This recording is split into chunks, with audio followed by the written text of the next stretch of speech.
जय श्री राम, जय हनुमान जी। दोस्तों, मेरे YouTube चैनल पर आप लोगों का हार्दिक स्वागत है। आज पब्लिक की तरफ से हमारे जितने भी जातक मेरे व्हाट्सएप ग्रुप पे जुड़े हुए हैं उनके कुछ क्वेश्चन थे, उसको रिप्रेजेंट करने के लिए एक सोशल वर्कर और मास मीडिया से जुड़े हुए मिस्टर उत्कर्ष द्विवेदी जी हमारे बीच आए हुए हैं मेरे स्टूडियो में। उनका हार्दिक स्वागत है। धन्यवाद।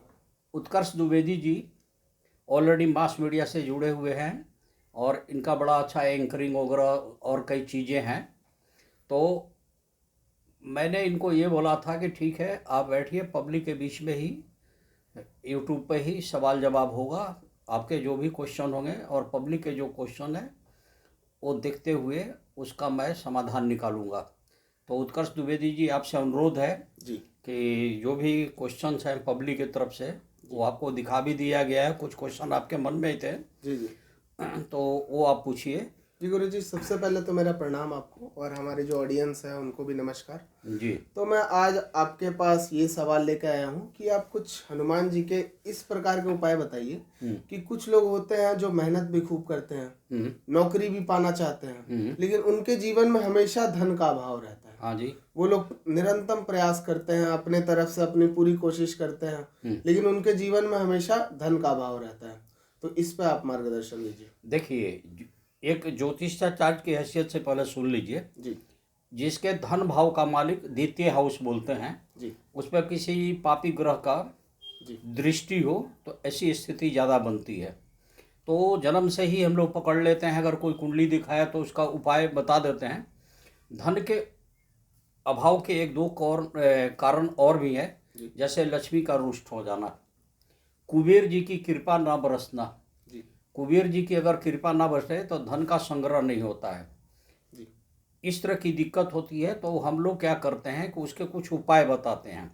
अब उसमें उपाय क्या है कि लक्ष्मी जी को शुक्रवार को लक्ष्मी जी पे खीर का भोग लगाइए, बतासा चढ़ा दीजिए जी और लक्ष्मी जी का प्रार्थना कीजिए कि हे लक्ष्मी माता, आप अपनी कृपा करें। घर का वास्तु सही कर लीजिए। जी घर का वास्तु खराब हो, देवी देवता की तस्वीर गलत हो, घर में कलेश रहता हो, जी तो धन का अभाव बना ही रहेगा, चाहे कोई कितना भी उपाय कर ले। इसके अलावा जो भी आपके इष्ट देव हैं जी उनकी तन मन धन से आराधना कीजिए, जितनी आप कर सकते हैं। अब जैसे कलयुग में सबके ऊपर सबसे बली, महाबली और सबसे जल्दी सुनने वाले हनुमान जी हैं। हनुमान जी हैं। तो या तो हनुमान जी को पकड़ लीजिए जी और हनुमान जी का रोज चालीसा पढ़ना शुरू कीजिए, रामायण पढ़िए, सुंदरकांड का पढ़िए। जी अष्टसिद्धि नवनिधि के दाता हैं, समस्त निधि धन के स्वामी भी हैं। तो इनसे आप करेंगे तो आपका क्या होगा कि ये चीज़ें समाप्त हो जाएगी। तो ये नियमित कीजिए और प्रार्थना कीजिए और देवों के देव महादेव के शरण में भी जाइए, वहाँ पे भी जाके अपनी प्रार्थना कीजिए। एक लोटा जल में भी देवों के देव महादेव जी खुश हो जाते हैं। जी बिल्कुल ठीक है, और जी। बताइए। इसी में मैं आपसे एक और सवाल करना चाहूँगा जो कि बहुत ज़्यादा ही जरूरी सवाल है। जी जैसे कि कितने लोग होते हैं, आप लोगों में से भी इतने लोग हैं जो लोग परिश्रम करते हैं, पढ़ाई करते हैं, एग्ज़ाम कितना क्लियर करने के लिए वो लोग निरंतर प्रयास करते हैं, लेकिन वो लोग पढ़ाई में सक्षम होने के बाद हमेशा अव्वल आने के बाद बेरोजगार रहते हैं। उसके कारण तो गुरुजी, इसमें हमको बताइए कि इस बेरोजगारी से कैसे छुटकारा मिले। उसके लिए सूर्य बल को ठीक करना होगा। जन्म कुंडली में सूर्य की जो स्थिति है, जी तो सूर्य को जैसे उगते सूरज को प्रणाम करना, सूरज को निहारना, सूरज के सामने गायत्री मंत्र पढ़ना, जी सूरज के समय सामने ओम घृणी सूर्याय नमः मंत्र का जाप करें तो बेरोजगारी जल्दी समाप्त होती है। इसके अलावा अगर आपके ऊपर ढैया है, साढ़े साती है, केतु की दशा चल रही है, राहु की महादशा ली है, तो जन्म कुंडली खंगाल लीजिए और जन्म कुंडली के हिसाब से उपाय कीजिए, तुरंत तो लग जाएगा। मुश्किल से 30 दिन से 45 दिन के अंदर कुछ ना कुछ परिणाम और फेवर में आनी शुरू हो जाती है। अच्छा ठीक है, और बताइए। जी गुरुजी, मैं आपसे एक सवाल और पूछना चाहूँगा। कितने लोगों के घरों में हम लोग देखते हैं हाँ। कि कोई ना कोई हमेशा कभी ना कभी बीमार रहता है। वो कुछ भी इलाज कराएं, अपना कुछ भी करें, पूजा पाठ भी ठीक कर रहे हैं, लेकिन देखा जा रहा है कि कोई ना कोई घर में हमेशा बीमार रह रहा है। तो गुरुजी, इसमें कुछ आप इसका उपाय देखिए, ज्योतिष के हिसाब से अगर देखा जाए, जी आहार विहार जल याऊ, जी अब घर का आचार विचार और घर का संतुलन वास्तु का जी यदि बिगड़ जाता है तो आदमी बीमार रहता है। उस आदमी का आहार भी देखना होता है, भोजन का। जी और कुंडली के हिसाब से जैसे षष्ठम भाव की दशा है तो उसकी बीमारी का कारण बन जाता है। जी चंद्रमा पे केतु है तो नेचुरली ज़्यादा चांस है कि नज़ला जुकाम, कोल्ड, डिप्रेशन, पेट की प्रॉब्लम्स, इस तरह की समस्याएं आती है। तो हम लोग कुंडली को देख के खंगाल लेते हैं। तो हम ये अपने जातक लोगों से रिक्वेस्ट करेंगे कि नियर बाई आपके पास एस्ट्रोलॉजर होंगे, टाइम टू टाइम आप लोग कुंडली 4 महीना 6 महीना के अंदर दिखा के उसको चेक कराते रहिए। किसकी दशा है, किसकी अंतरदशा है, किसकी प्रत्यंतर दशा है, किसकी ढैया है, किसकी चढ़, माने जो भी चल है, रही है जी कौन से विषाक्त योग बना है जिसकी वजह से आप लगातार बीमार हैं। बीमार है वैसे रुद्राभिषेक अगर लोग नियमित करते रहे, शिव जी पे दूध, दही, घी, शहद, बूरा, जी ये सब मिला के, तो भी बीमारी ठीक होती है। अगर खूब शुद्ध उच्चारण है और आपको शास्त्रों की जानकारी है तो लंबी बीमारी के लिए महामृत्युंजय का जाप करना भी बहुत ज़्यादा अच्छा रहेगा। और हनुमान जी के भक्त हैं जी तो सिंपल है, ना से रोग हरे सब पीरा, जपत जपत निरंतर हनुमत वीरा, संकट से हनुमान छुड़ावे, मन कर्म वचन ध्यान जो लाए, तो बीमारी कटती है। जी ठीक है, लेकिन वास्तु आपको जरूर सही करना पड़ेगा। वास्तु से आदमी ज़्यादा बीमार होता है। जी जी गुरुजी, जैसे मैंने आपसे 3-4 सवाल किए, आप इतने अच्छे जवाब दे रहे हैं। तो गुरुजी, कुछ लोग इन सब चीज़ों से भी हट के शत्रुओं से परेशान है।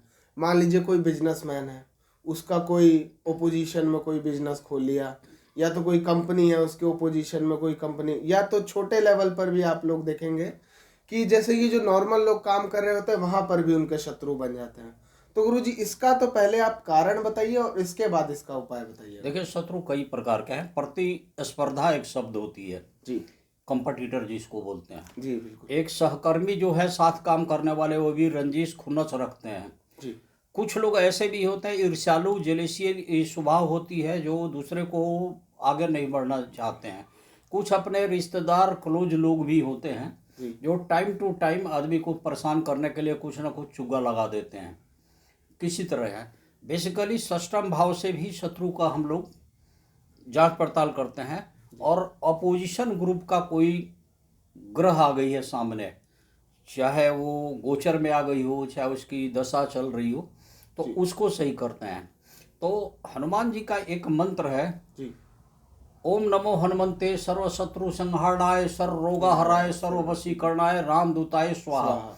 इस मंत्र का रोज 108 बार जाप करने से भी शत्रु टलते हैं।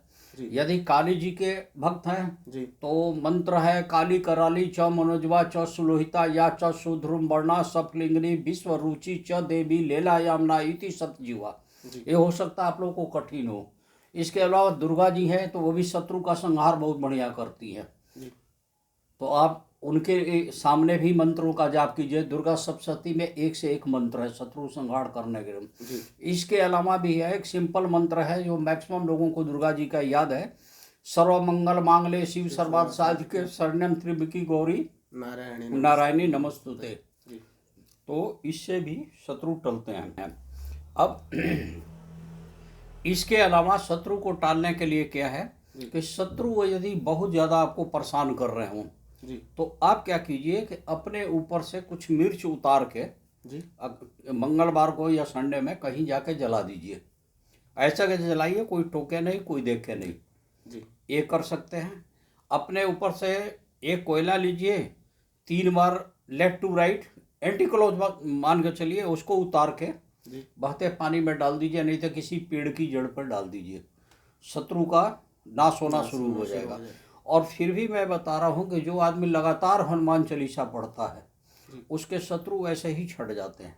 जी गुरुजी, कोई नियम है हनुमान चालीसा पढ़ने का, या मंगलवार को शनिवार को जैसे माना जाता देखिए, है? मैं राय दूंगा कि अगर पढ़ो तो रोज पढ़ो। अगर किसी कारण से सर्विस में, ड्यूटी में, इस तरह की आपाधापी की जिंदगी है, जी टाइम नहीं निकलता है, तो मंगलवार को, शनिवार को जरूर करना चाहिए। जी सुबह भी कर सकते हो, शाम को भी कर सकते हो, और रात को भी कर सकते हो। सुबह का पढ़ना ज़्यादा अच्छा होता है। कोई अनुष्ठान नहीं है कि आप रात को ही बैठ के करें, तो ज़्यादा अच्छा रहता है। जी गुरुजी, जैसे आपने सबके जो जवाब दिए मेरे को सवालों के, ये सब तो आपने जनरल उपाय बताए। मान लीजिए कोई पब्लिक में, कोई ऑडियंस में जो कि चाहता है कि आपसे कुंडली अपना विश्लेषण करवाए। हाँ, तो गुरुजी इसके लिए आप थोड़ा तो बताइए हमारे व्हाट्सएप पे वो अपना भेजें। हमारा जो प्रोसीजर है, हमारे जी। स्टाफ जो है वो आपको प्रोसीजर समझा देंगे। फिर मैं उसको बना के आपको बताऊंगा, आपसे डिस्कस करूंगा। जी, आप ऑनलाइन ही करते हैं हाँ इसका हाँ, मतलब ज़्यादा है। वो करते हैं। जो नियर बाई के लोग हैं वो घर भी आते हैं, टाइम लेके आते हैं। अच्छा ठीक है, और बताइए। जी, जितने सवाल थे, पब्लिक के सवाल थे, मेरे सवाल थे, मेरे टीममेट्स के सवाल थे, वो सब आपने जवाब दे दिए और मैं आपके जवाब से पूरा संतुष्ट हूँ। और नमस्कार गुरुजी, चलिए, धन्यवाद बहुत आपका। बहुत धन्यवाद। देखिए, हमारे जातक जितने भी हैं, मेरे शुभचिंतक हैं, मैं ये कहूँगा कि सच्चे दिल से प्रभु श्री राम से आप जुड़ जाइए। जहाँ जहाँ राम है वहीं हनुमान है, और जहाँ हनुमान है कोई खड़ा नहीं हो सकता, कोई कुछ बिगाड़ नहीं सकता। इसलिए प्रेम से बोलिए जय जय श्री श्री राम, राम, जय जय हनुमान हनुमान जी। जी। आप सभी का सदा कल्याण हो।